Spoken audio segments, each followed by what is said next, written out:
Inclusive, para falar sobre esse assunto terrível, a nossa entrevistada que, apesar de ser um assunto terrível, tem muito a contribuir para a nossa compreensão sobre esse assunto. Já está preparada, né, Ana?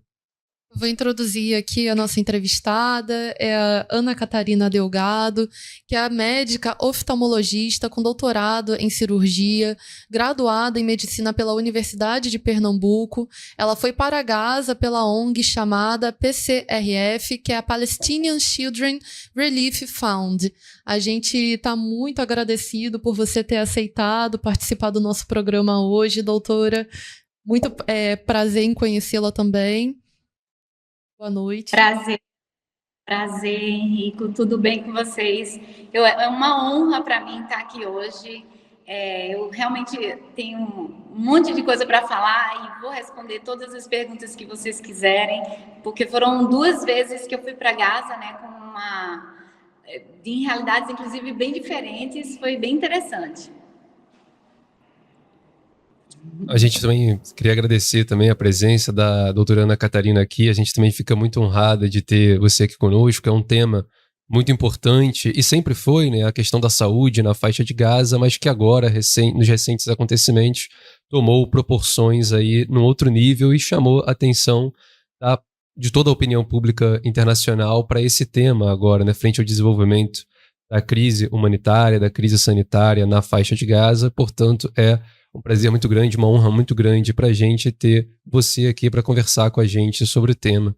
Eu acho que a primeira pergunta que a gente teria a fazer para você, doutora, é o que levou você a trabalhar na Palestina, né? Então, antes de entrar nas condições de fato, contar um pouquinho mais da sua história e o que levou você a ir para lá, a trabalhar lá. Então, gente, eu vou falar porque realmente, assim, eu acho que eu caí de paraquedas. Né? Eu não tenho nenhum parente, nenhum parentesco muçulmano, nenhum parentesco palestino. Eu sou cristã, eu sou católica, eu sou nordestina, né? Eu sou daqui de Recife. Eu sou uma médica que nunca, falo sério assim, abrindo meu coração para vocês, nunca pensei na vida que isso ia me acontecer um dia. E um belo dia, em 2019...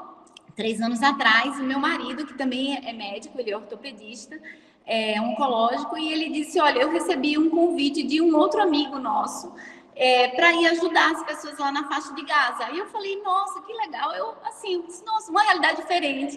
E eu falei, então, eu vou também, eu acho que eles estão precisando de oftalmo, eles precisam de tudo. Eu falei, pois bota meu nome que eu vou. Então foi assim, de uma forma extremamente, entre aspas, assim, inocente, que eu aceitei ir, imaginando, e assim, até por todas as pessoas, e eu digo isso porque eu também fazia parte desse universo de pessoas que não têm noção do que se passa lá em Gaza.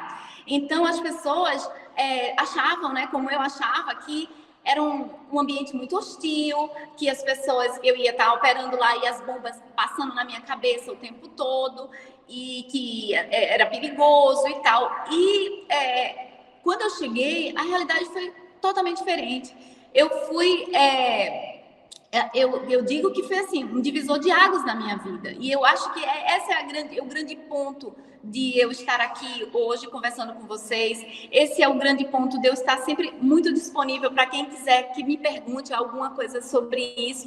Porque para mim mudou muito a minha forma de entender um pouco do processo todo, porque eu vivi lá. Eu vi como é a realidade. É uma realidade que a gente não vê em nenhuma mídia, das mídias tradicionais, nunca você viu. E você chega lá e você testemunha tanta atrocidade. Eu saí com aquela impressão de que eu disse assim, em 2019, quando eu fui a primeira vez, porque depois eu fui agora de novo, em fevereiro desse ano, mas a primeira vez que eu saí dizendo assim, meu Deus, eu estou em pleno século XXI, presenciando um apartheid.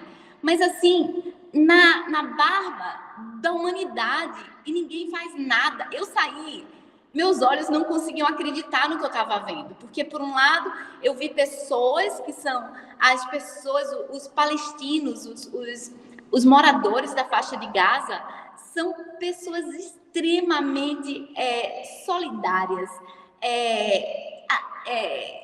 amigáveis, pessoas assim, do bem, pessoas que têm uma fé enorme.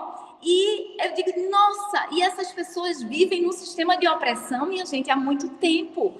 Então é uma coisa que, diz assim, nenhum país no mundo, ninguém iria aguentar viver o que essas pessoas vivem durante tanto tempo. E a gente não faz nada, porque muitas vezes a gente não sabe o que está acontecendo, né? Então, quando eu cheguei, se vocês quiserem me interrompam, eu falo muito, né? E às vezes eu penso uma coisa e falo, mas se vocês quiserem me interrompam. Quando eu cheguei, né? Primeiro que eu ia operar catarata. E aí, então, eu disse, me passa o contato dos oftalmologistas que operam lá, porque eu quero conversar com eles para saber que sistema a gente vai encontrar lá, que máquinas eu vou utilizar, né? E aí eles me disseram, olha, você vai usar um Megatron 3S. Eu falei, nossa, isso é a coisa mais antiga da vida. Eu que tenho 25 anos de medicina, de oftalmologia, eu nunca trabalhei nessa máquina, gente. Então eu falei, nossa, mas é muito antiga, eu não sei trabalhar nessa máquina antiga, sabe? É uma coisa, se você imaginar, tipo, um celular daqueles que abre, né? Que assim, isso é coisa recente. Mas é um negócio que eu tive que aprender, eu fui atrás para aprender a trabalhar na versão mais antiga que existia aqui no Brasil, para poder chegar lá e fazer. E aí eles falaram, a gente não tem instrumentos, porque os nossos bisturis são muito cegos. Cegos, as pinças não pegam mais. O porta-agulha, ele não segura uma agulha. Coisas que você diz assim, mas como se pode trabalhar desse jeito, né? E aí eu falei, mas vocês precisam de dinheiro? Porque eu pensei, né? Será que eles querem que a gente compre alguma coisa? Eles falaram, não, o problema não é dinheiro. É porque nós não podemos comprar. Aí foi quando começou a cair a ficha. Falei, como não pode comprar? Não pode comprar porque o governo de Israel não permite que nada entre em Gaza. Aí foi quando começou o meu primeiro contato. Falei, não é possível isso. Será? Sabe aquela... Não tô acreditando ainda. Vamos lá. Eu disse, tá bom, então. Eu vou levar. Aí, então, eu falei com os meus amigos. A gente tem um grupo de amigos de WhatsApp dos oftalmologistas daqui de Pernambuco. E eu falei, não, gente, eu tô indo fazer uma missão voluntária. E se vocês tiverem algum equipamento para doar, algum instrumento e tal, eu recebi um monte de instrumentos para doar. E aí eu falei, beleza, vou levar tudo. Aí eles falaram, não, você não pode trazer, porque tem que pedir permissão ao governo. Aí então eu tinha que fazer um relatório com fotos e nome de cada instrumento que eu estava levando, para que o governo de Israel, então, autorizasse que eu levasse, que eram meus, né, para eu levar para eu trabalhar lá. Tudo bem, consegui, né, que já foi um passo. Quando a gente chega, eu e meu marido, né, a gente chega em Israel, a gente foi através da PCRF, como a Ana falou, e então eles foram buscar, é uma ONG americana, só que tem uma boa relação com Israel e que ajuda há mais de 25 anos o povo palestino, especificamente mais as crianças, mas todos em geral. Eles fazem um trabalho muito bonito lá, totalmente voluntário, não recebi um centavo, só tive custeado a minha passagem e eu fiquei lá no hospital. Então, no quarto do hospital.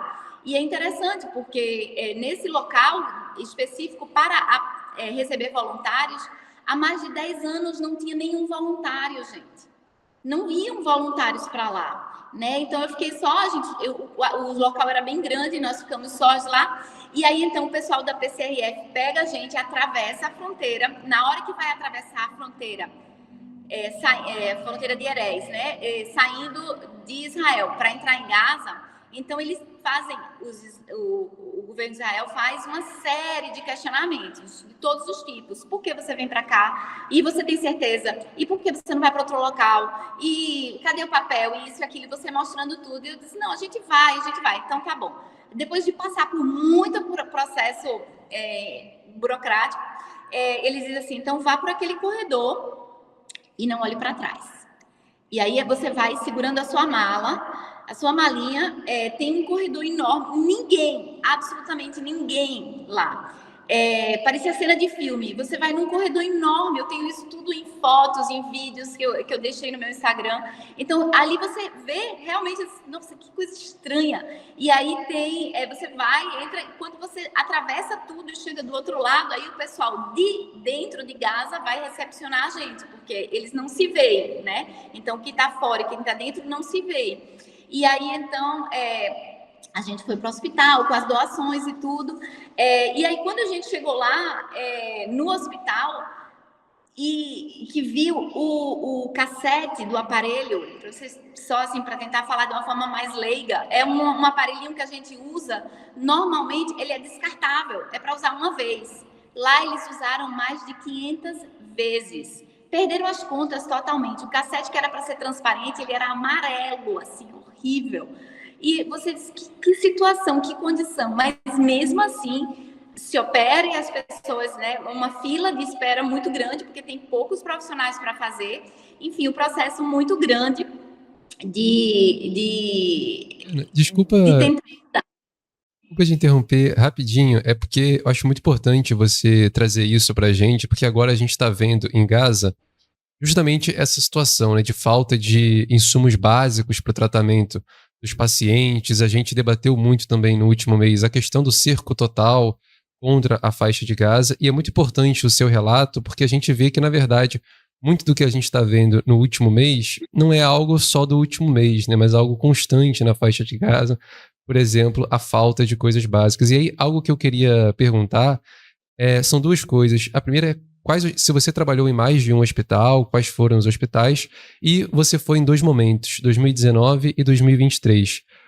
Houve alguma mudança? Se houve uma melhora, houve uma piora? Qual que foi a diferença, assim, nas primeiras impressões nesses dois momentos? Olha só, perfeito. Esse aqui é o grande ponto, é que quando eu fui em 2019, eu já vi aquela situação de uma forma que deixa claro que o processo é muito antigo, né? Então você não tinha aqueles equipamentos e aquelas coisas todas há muito tempo, não é uma coisa recente. Então, para você ter uma ideia, imagina o seguinte: um paciente que eu operei, aliás, o pai de um paciente que eu operei, ele disse, eu operei de catarata, né? Só para fazer catarata. E ele disse, doutora, meu pai está cego. Aí eu falei, traga ele que eu vejo. Ele precisava de um transplante de córnea. Por coincidência, eu sou especialista em transplante de córnea, então eu sou diretora do banco de olhos aqui, eu trabalho com transplante de córneas a minha vida toda como oftalmologista, então eu falei, ótimo, eu faço. Aí foi meu primeiro impacto. Ele falou, não, mas a gente não existe transplante em Gaza. Como não existe transplante em Gaza? Porque Israel não deixa que as córneas entrem, que o meio de preservação entre em Gaza. E a gente não pode fazer transplante. Aí eu falei, não, então, mas ele precisa de um transplante. Ele voltar a enxergar, não tem outra saída. Ele tem que fazer um transplante. E aí ele falou, mas ele não pode sair. Mas ele não pode fazer um tratamento e voltar? Não, não pode. Não pode. Ou seja, ele está fadado realmente a ficar cego. Aí você me perguntou qual é a diferença, né? Agora, 2023, eu fui e eu fiquei surpresa porque há menos de um mês que eu tinha chegado lá, ou seja, em janeiro desse ano, eles começaram a fazer transplante em Gaza. Então, eu fiz lá, talvez, um dos primeiros transplantes de Gaza. O que aconteceu? Eles ainda não têm meios de preservação, mas eles, olhando através da internet, o que eles fizeram? Eles fazem a captação do olho do doador. Eu participei disso. Eles fazem a doação. Tem um paciente, morreu. Aí a família quer doar. Eles vão lá, pegam o olho do paciente e já levam imediatamente para a sala de cirurgia para fazer o transplante. Ou seja, eles não fazem o que hoje a gente faz, que é colocar no meio de preservação, fazer os exames laboratoriais, aquela coisa toda para garantir a segurança e a qualidade do processo. Mas já é um grande passo. E por que eles não fazem isso? Porque eles não têm um meio de preservação. O meio de preservação, ele é importado, pouquíssimos locais no mundo fazem esses meios e eles não podem levar. Então, foi uma alternativa que eles têm, ou seja, já teve um progresso, né? Mas ainda assim fica muito evidente que há uma dificuldade muito grande, e as pessoas que trabalham lá são pessoas que a gente tem que tirar o chapéu, porque elas fazem coisas que você nunca imaginava que alguém pudesse fazer, sabe? E outra, por exemplo, eu tive uma criança, atendi uma criança que tinha retinoblastoma bilateral, é aquele tumor no olho, né? É um câncer no olho, e ela tinha nos 2 olhos, então ela precisou ser operada e tirar os 2 globos oculares. A criança ficou cega, sem retorno. Aí eu falei, bom, pelo menos vamos colocar uma prótese que esteticamente fica mais aceitável do que ter 2 buracos no olho.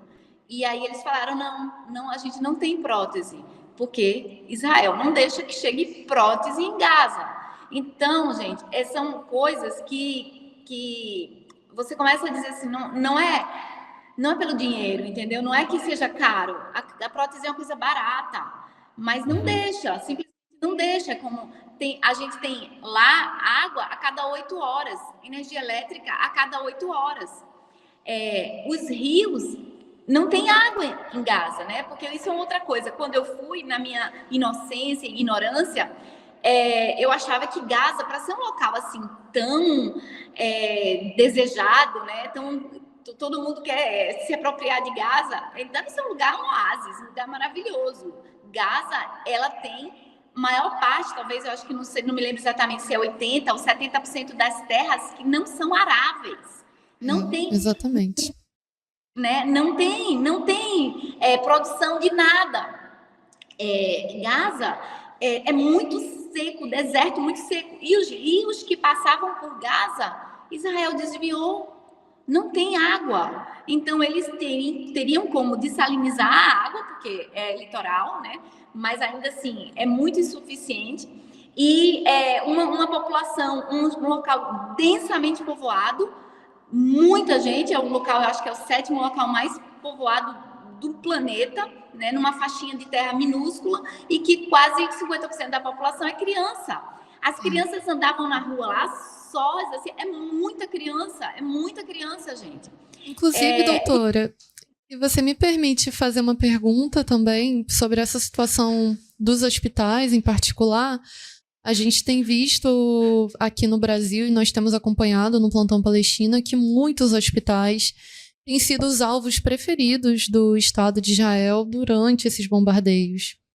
E a gente viu que muitos hospitais foram bombardeados, os entornos desses hospitais também. E aí eu queria te perguntar, caso você também possa relatar sobre isso, se você viveu alguma situação semelhante de ataque ao hospital, se algum desses hospitais que foi atacado você chegou a conhecer ou trabalhar. Sim. Inclusive, vocês me perguntaram, eu nem falei, né? Mas eu trabalhei no European Gaza Hospital, eu trabalhei no Shifa, que é esse que está sendo o maior hospital de lá, e num outro hospital em Khan Yunis, e em outro hospital na cidade de Gaza mesmo. Eu fui em vários, porque como eu tentava ajudar as pessoas, né? Porque os médicos, isso é uma coisa importante, os médicos não podem sair de Gaza, por exemplo, para um congresso. Então, eles querem se especializar, eles querem aprender alguma coisa, uma técnica nova, e não podem sair de Gaza, né? Ninguém sai de Gaza. Muitas vezes no meu Instagram as pessoas dizem assim, mas por que eles não saem? Eu falei, eles não saem porque eles não podem. Ninguém entra, ninguém sai. Gaza é uma cidade que não tem turismo, não tem ninguém entra. Então, por exemplo, eu quando passava na rua, as pessoas olhavam para mim e diziam assim, meu Deus, parecia um ET. Porque nunca viram uma pessoa com um aspecto diferente, porque não tem turismo, né? Ninguém vai para Gaza, ninguém entra em Gaza. Mas aí, em relação a essa história dos hospitais, né, que a gente diz assim, mas os hospitais, teoricamente, eram para ser lugares preservados, eram lugares onde tem pessoas em estado muito sensível, né, grave muitas vezes, mas eles não respeitam. Infelizmente, eles botaram na cabeça que tem os túneis mirabolantes lá e que então tinha que destruir o hospital. E aí, gente, eu tenho cenas, porque aí com essas 2 idas eu tenho grandes amigos lá em Gaza, pessoas que eu tenho maior estima da vida, pessoas que eu adoro, e essas pessoas, elas me mandam vídeos e me mandam relatos que são quase que insuportáveis. Não dá pra gente, às vezes, terminar de ver o vídeo, sabe? De tão triste que é a realidade. E na sexta-feira você me perguntou, Ana, em relação, por exemplo, o que é que eu vi lá dentro do hospital. Nas sextas-feiras, a gente não podia marcar cirurgia. Por que não podia? Cirurgia letiva, né? Eu não podia fazer uma cirurgia de catarata, não podia fazer nada. Por quê? Porque era o dia em que, depois da reza, os jovens iam para a fronteira atirar pedras nas tropas israelenses, né? E aí, então, sabendo disso, isso era uma coisa rotineira, então todas as ambulâncias ficavam perto da fronteira, porque, obviamente, que Israel retrucava, né? E reagia e com um potencial bélico 1000 vezes maior, e então essas pessoas eram gravemente feridas. E aí vinham para o hospital para a gente, então, cuidar dessas pessoas que foram lá se jogar, né? Se atirar. E aí eu entrei, então, cheguei uma hora que eu disse assim, gente, eu não estou acreditando. Por que vocês fazem isso? Isso é quase um suicídio, né? Quer dizer, é um suicídio, porque a pessoa jovem que vai com pedra contra uma pessoa que está com um fuzil, ela quer morrer.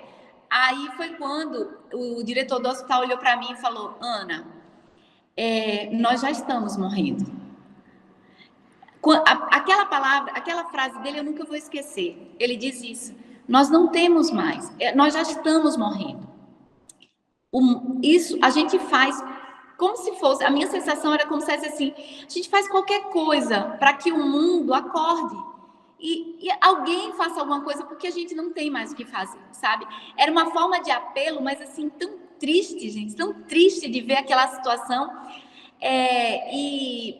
Por exemplo, eu tenho um amigo oftalmologista lá de Gaza, que aí ele falou, um senhor, ele disse bem feliz para mim, ele disse, Ana, há uns 2 ou 3 anos antes, eu consegui, isso é quase um milagre, de a pessoa conseguir que alguém saia de Gaza para ir para Jordânia, acho que ele foi para Jordânia, a menina foi para Jordânia, para a filha dele ir estudar na Jordânia, biomedicina. Aí ele falou, eu falei, ai, que legal, que bom, e ela vai voltar? Quando eu perguntei isso, aí ele virou para mim e falou, Ana, se depender de mim, ela nunca mais volta, mesmo que eu nunca mais veja minha filha. Então, é muito duro isso, é muito duro de você imaginar toda uma situação dessa, em pleno século XXI, em que as pessoas não tenham a liberdade de sair, de ir e vir, né? E tem 1 milhão de outros exemplos, assim, por exemplo, outra coisa que me veio na cabeça agora foi a questão do câncer ósseo. Gente, meu marido é especialista em câncer ósseo, né? Então, todos os tumores do osso, ele é o chefe do Hospital do Câncer aqui de Pernambuco, e então ele foi para lá basicamente para fazer essas cirurgias, porque não existe em Gaza nenhum especialista em câncer ósseo. Então, todas as pessoas que têm um câncer ósseo em Gaza, elas vão ou amputar, se for na perna, amputa a perna, tira tudo. Se for no braço, tira o braço tudo. Elas não têm condição de tratar, por 2 motivos. Primeiro, não existe radioterapia em Gaza. Por quê? Porque, teoricamente, os insumos da radioterapia, eles podem ser convertidos em bomba. Então, Israel não deixa mais nem brincando. E, além disso, não tem especialista, não tem um médico especializado em tumor ósseo. Então, quando ele foi, as 2 vezes que ele foi, os pais das crianças que estavam com câncer ósseo, eles se jogavam nos pés de Marcelo, mas jogavam, Marcelo passava, eles jogavam pedindo, pelo amor de Deus, faça o meu filho, salve meu filho, era desse jeito, o drama da situação. E aí que a gente, então, disse, olha, é por isso que fomos pela 2ª vez agora também, e tem uma fila enorme de pessoas para operar, e que as pessoas, e aí depois a gente saiu, quando saímos de Gaza, fomos para a Cisjordânia, né? Fomos para Ramallah e fomos para outros hospitais para ver como era nos outros hospitais, e tem especialista, cancerologista, ortopedista oncológico em Gaza, em Ramallah, por exemplo, E eu falei, mas olha, por que você não vai ajudar seu povo palestino? E eles, mas Ana, ninguém entra, mesmo palestino. E quando a gente falava para alguém, por exemplo, em Jerusalém, né? A gente, no quarteirão muçulmano de Jerusalém, a gente ia passando, aí ia comprar alguma coisa, aí alguém falou, não, eu falei, a gente estava em Gaza. Quando eu falei que estava em Gaza, as pessoas olharam assim para mim e disseram, você foi para Gaza? Meu Deus, meu tio tá lá e a gente não vê ele há, sei lá, 15 anos, 10 anos, sei lá, eu não me lembro exatamente quanto tempo, mas são pessoas, parentes da família, que eles não se veem, não se visitam. Se o seu pai tá lá dentro, ele vai morrer lá dentro, ele nunca vai lhe ver. É muita coisa, né? É muito triste. E é uma situação terrível no qual a gente vê essas famílias que são separadas historicamente, que não conseguem se ver, diante também dos bombardeios que a gente tem acompanhado. A gente também fica estarrecido, né, com as cenas que a gente tem que transmitir aqui no nosso programa também. E a gente queria também te fazer 2 perguntas. A primeira, você comentou, inclusive, que trabalhou no hospital de Al-Shifa, e você comentou que um diretor do hospital falou para você que eles já estavam morrendo. Inclusive, é uma declaração muito forte que ele fez. E o diretor do hospital de Al-Shifa, ele foi sequestrado pelas tropas de ocupação nessa penúltima semana, diante dessa invasão que teve ali das tropas de Israel. Eu queria saber a sua opinião sobre isso e também sobre como é, diante de uma situação de ataque a um hospital, como é que fica o sistema? Como os médicos se mobilizam? Como a equipe médica se mobiliza? Como é que fica a situação para quem está ali operando e para quem está ali na linha de frente para poder salvar essas pessoas? Exato. Literalmente você tem que escolher, né? Você tem que escolher qual você vai tentar. E esses meus amigos, né? Eu não estava nenhum das 2 vezes, eu não vi nenhum ataque, não teve nenhuma bomba, apesar de ter visitado vários locais onde tinha, isso aqui foi uma bomba que caiu em 2014, foi um ataque em 2014, isso aqui foi de 2010. Então eram buracos assim enormes, prédios assim todo acabado, alguns em tentativa de reconstrução, outros não, mas assim, dentro do hospital realmente eu não vi nada, né? Nas 2 vezes que eu fui, eu não vi nada, mas assim, eu recebo vídeos das pessoas lá, né, dos meus amigos que estão trabalhando lá, e eles mostram as pessoas operando com o instrumento cirúrgico no chão. Então, assim, abre a caixa cirúrgica, o paciente está no chão, porque não tem maca, obviamente. Então, são, assim, dezenas, para não dizer centenas, de pessoas no chão, e aí está o médico lá ajoelhado ou sentado no chão, abrindo o material e fazendo as coisas, como você falou no começo do programa, muitas vezes sem anestésico, muitas vezes não tem cilindro de oxigênio para todo mundo. Então, é uma situação em que você, de fato, tem que escolher quem você vai tratar, e muitas vezes são pessoas da família, né? Porque a família de Gaza, das pessoas lá, são muito numerosas. Então, as pessoas falam assim, mas como é que está tendo genocídio se a população só aumenta? São 2 coisas totalmente diferentes. A população aumenta porque, historicamente, eles, pela religião e por tudo mais, eles acreditam que é uma dádiva de Deus ter muitos filhos. Então, eu tenho amigos de lá que têm 15 filhos. Tem uma técnica de enfermagem de lá que ela tem 19 filhos. Ela tem 19 filhos. Né? Então, assim, e ela acha o máximo, maravilhoso, é cultura, beleza. Então, isso não quer dizer que as pessoas não estejam morrendo, né? O fato de nascerem muitos. E é isso. Assim, na minha saída, inclusive, isso foi outra coisa interessante que eu acho que vale a pena contar para vocês, porque, assim, como brasileira, né, eu sempre achei, nós brasileiros não estamos acostumados a conflitos, né, a viver assim em situação de de falta de liberdade, né, de brigas, de guerras. A gente, né, é um país que, graças a Deus, tem um histórico muito pacífico, né? E quando eu voltei de Gaza, meu irmão sempre eu viajo muito, né? Tenho esse meu blog de viagens, então meu irmão me pediu, ele sempre me pede uma bandeirinha, aquelas que coloca na mochila. E aí ele me pediu a bandeirinha da Palestina. E eu então falei, tá bom, peguei uma bandeirinha da Palestina, coloquei minhas coisas junto com a minha mala, né?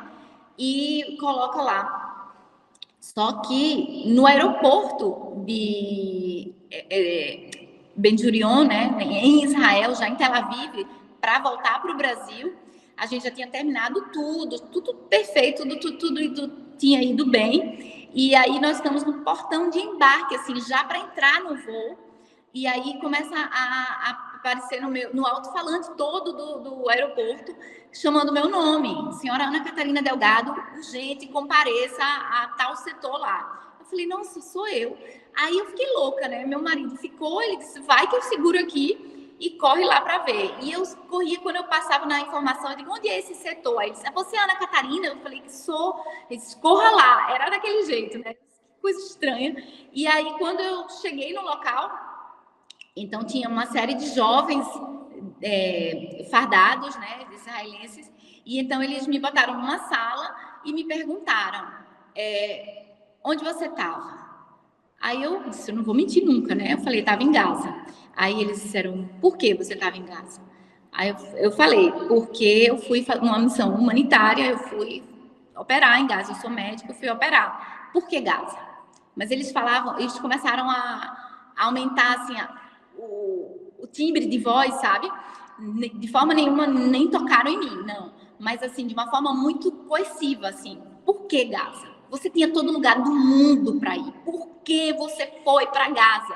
E eu dizia assim, olha, eu fui porque me chamaram para ir, eu podia ter ido. A minha vontade era de dizer, olha, se fosse na época do Holocausto, eu provavelmente teria ido ajudar seu povo, que vocês estão fazendo a mesma coisa agora, sabe? Essa era a minha vontade de resposta. Mas aí eles viraram assim, e por que você tem uma bandeira da Palestina na sua mala? Ou seja, aí eu fechei, né? Entendi por que eles tinham me abordado daquele jeito. Eles revisam tudo e viram a bandeirinha da Palestina, e por causa disso eles me fizeram esse constrangimento, né? E eu falei, olha, eu preciso ir, porque meu voo é agora. Ele disse, o voo não vai sem você, mas você vai responder todas as nossas perguntas. Quem lhe trouxe para Gaza? Como foi? Qual é o nome da equipe? Qual é o nome do médico? Isso e aquilo. Eles queriam saber tudo. Foi uma situação absurda. Eu imagino que tenha sido... É uma violação, assim, é claro, a todos os direitos, assim, ainda mais uma profissional médica que vai lá para cumprir, né, a sua função, aliás, a sua função laboral, assim, né? E, inclusive, isso me lembrou de uma pergunta que eu quis fazer no início e acabei me esquecendo depois, que você relatou pra gente como que foi essa chegada ali em Israel, a passagem por aquele túnel, também numa abordagem muito ostensiva, né, ali do militar que falou, não olha para trás e tudo. Agora também essa nova abordagem muito ostensiva também, esse interrogatório que eles conduziram. E aí a pergunta que eu fiquei foi, qual que foi a diferença também no tratamento recebido, sabe, na faixa de Gaza e recebido em Israel? Você comentou que depois do túnel você encontrou ali as autoridades palestinas e tudo para começar a trabalhar. Como que é a diferença nesse tratamento, nessa recepção, também na burocracia, na dificuldade ou na facilidade para o trabalho? Como que isso funciona também lá na faixa de Gaza? Olha, quando a gente entra na faixa de Gaza, a gente precisa ir com os nossos passaportes e passar por um escritório do Hamas, né? E por quê?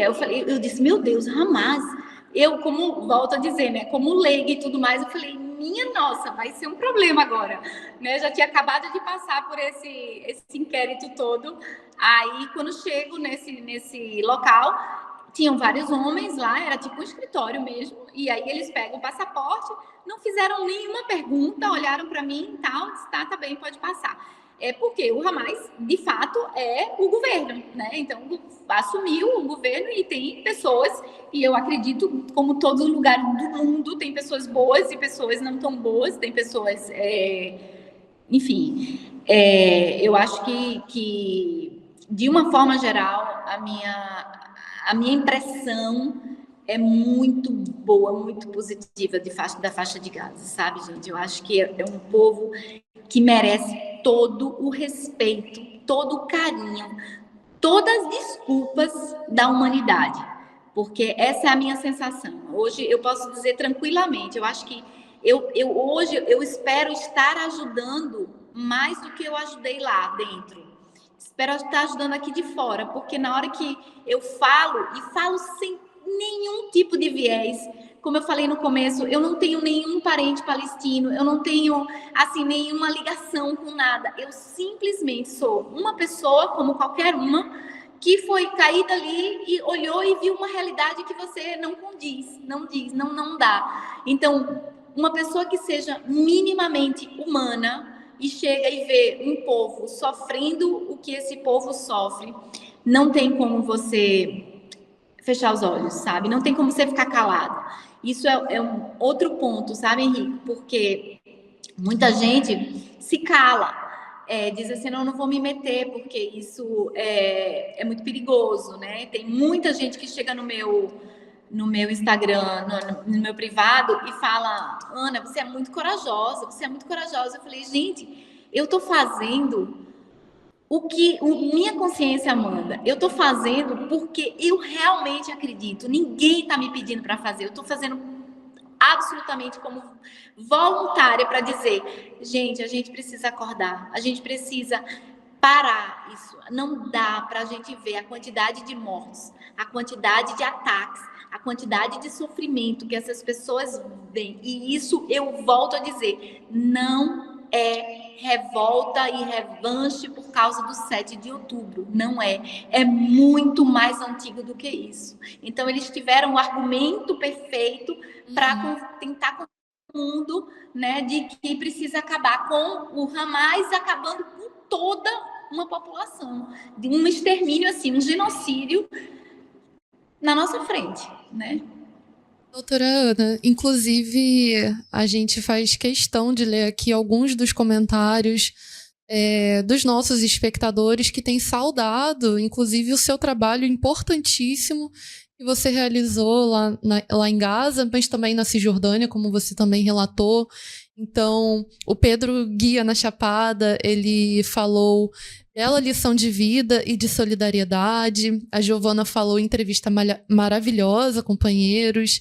Inclusive, teve uma espectadora que falou o quanto que você é corajosa. Eu estou tentando achar aqui o comentário dela. Ela comentou: muita satisfação em ver como as lives estão crescendo, em número em público cada vez mais. Grande saudação ao trabalho do jornal. Ela falou aqui pra gente. Enfim, diversos espectadores têm saudado você, doutora, pelo seu trabalho. O Miguel Arcanjo de Oliveira, ele fala: doutora Ana, exemplo de solidariedade e dos médicos do Brasil. A Giovana também fala: doutora Ana é um exemplo de moral e solidariedade internacional. Então a gente vê aqui que tem muitos espectadores que tem... a Giovana também coloca saudações à companheira Ana. Então a gente vê... O senhor Rafa, senhora Rafa, coloca: a doutora Ana, a senhora é muito corajosa, obrigada por seu grandioso trabalho, salvar vidas é um ato de heroísmo. A Maiara coloca também: parabéns, doutora Ana, pelo depoimento, sua coragem e posição de solidariedade. E a gente também agradece e fica muito honrado de te entrevistar, porque foram relatos muito valiosos aqui para nós, no sentido da gente compreender mais a fundo o que está acontecendo lá na faixa de Gaza, o que está acontecendo contra o povo palestino nesse momento. E aí a gente vai encerrando, mas antes eu queria fazer uma última pergunta e também abrir para você colocar suas considerações finais. E a pergunta do nosso espectador João Dalvi, ele fala assim: os árabes tiveram muita influência no Nordeste brasileiro. A senhora encontra alguma correlação cultural entre o povo de Gaza e os nordestinos? Olha, eu acho que eles são muito alegres. Eu acho que somos somos vizinhos nisso. Várias vezes, e isso é uma coisa, olha só, gente, isso é bem, bem lindo, sabe? Eu tenho um vídeo que eu tenho, assim, talvez um dos vídeos que eu gosto demais, que é quando eu terminei todas as cirurgias que eu fui fazer em 2019. Aí, isso é um parêntese, tá, gente? Não tem médica oftalmologista, assim, médicas mulheres em Gaza, exceto as obstetras e pediatras. Então, lá só tem essas especialidades. Então, como a oftalmologia está dentro do bloco cirúrgico geral, então era só homem, e eu. E eu sou baixinha, né? Um menino com aquela carinha assim. Aí, primeiro, todo mundo olha para mim e diz assim, essa menina tá fazendo o que aqui, né? Não pode. E aí foi devagarzinho, eu fui conquistando, mostrando, né? Operando. Quando eu operava, o pessoal olhava assim, nossa. Era bem legal essa coisa, porque aí eu comecei a mostrar que eu estava ali realmente para ajudar, né? Para que eles se desenvolvessem mais tecnicamente. Isso foi muito bacana. Mas aí o que acontece? Tem muito. Então não tinha, por exemplo, vestiário para mulher. Né? Tem vestiário para os homens se trocarem, mas não tinha para mulher, porque não tem mulher anestesista, não tem outras mulheres. Mas tem as técnicas de enfermagem, né? Que são as pessoas que estão lá dando todo o suporte dentro de uma sala cirúrgica. E então essas técnicas ficaram muito próximas a mim. E a gente, todos os dias, a gente conversava entre as cirurgias, e antes, e depois, enfim. E aí, no final de todo esse processo, ela disse que a gente podia dançar. E eu falei, nossa, tudo que eu queria, né? Aí ela disse, agora tem que ser de porta fechada. Eu falei, tá bom, a gente fechou a porta e ficamos nós, umas 4 ou 5 mulheres dentro do bloco cirúrgico, né? Dançando. E eu digo, não, olha, isso aqui é um exemplo, esse vídeo para mim é um exemplo de que nós somos mulheres. Não importa a nossa religião, não importa de onde a gente vem, não importa que situação a gente esteja, nós somos iguais, na essência, sabe? Então a gente terminou aquela música que a gente dançou daquele jeito, a gente se abraçou, e assim, foi aquele abraço comovente que até hoje, quando eu penso, eu me arrepio, sabe? É bem legal isso. Importante relato, muito bonito de ver, doutora. Nós ficamos muito honrados de recebê-la aqui. E também muito comovidos também pelos seus relatos, que mostram a situação de Gaza e que, inclusive, a gente pode comparar em algum grau com o que acontece na saúde do nosso país também. Aí eu fico muito honrada de poder entrevistá-la, de poder conversar um pouquinho com você hoje. Passo para o Henrico também, falar um pouquinho. Só saudar também o trabalho da professora Ana, envolve muita decisão, né, muita coragem, claro, é muita decisão em estar ali junto com o povo trabalhando, operando, todo esse conhecimento que a doutora acumulou e decidiu colocar numa causa tão justa, tão elevada que a gente vê atualmente no nosso mundo. E se a situação fosse outra, também empregaria dessa forma, assim, como até colocou no que deu vontade de responder lá pro militar na hora do interrogatório. Então, essa decisão em ajudar um povo oprimido, seja ele qualquer que seja, onde quer que seja. No caso, foi o povo palestino.